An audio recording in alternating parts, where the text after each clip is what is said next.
Okay, let's do number 6. Okay, this was hard for most of you guys that were trying to do it in class because you guys have a very difficult time with fractions, and also includes large numbers. And so I'm going to find my variable for slope, so m equals 5 over 6, and let's go ahead and make that x and y. I'm going to just use one method. I'm going to use my slope-intercept form. Okay, I'm going to substitute, so that becomes 12 equals 5 6 times 22 plus b. Okay, so I can rewrite this as a fraction, so it becomes 22 over 1. And when I do that, I multiply the numerator together, okay, and I multiply the denominators together. So 5 times 22 is 110. 6 times 1 is 6 plus b equals 12. Now, when you deal with fractions, one of the most important things is that you have a large amount of space to work on, okay?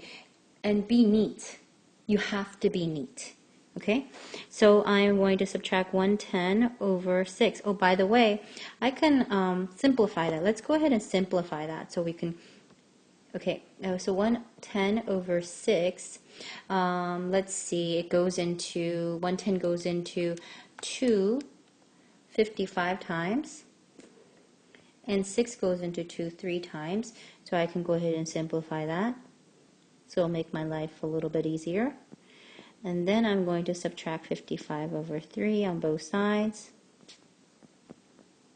And so I'm going to write that laterally. So b equals 12 minus 55 over 3. I'm going to make the 12 into a fraction.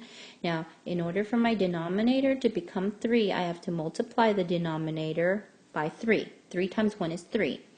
And then that means I multiply my numerator by 3. So 12 times 3 is 36 over 3 minus 55 over 3 equals b. Okay, and then I do 36 minus 55. So that is negative 19 over 3. I cannot simplify this. I have b and I have m, and I can go ahead and create my equation.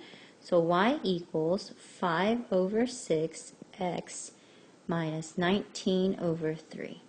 Now I know that some of you like to create things into decimals. I saw that on the quiz. I do not suggest you do that. Turn everything into an improper fraction. Work with an improper fraction.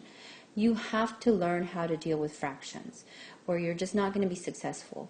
You just have to face it, and you just have to deal with it, and you just have to work with it. And the longer you work with it, the better you're going to become at it. Okay? Good job.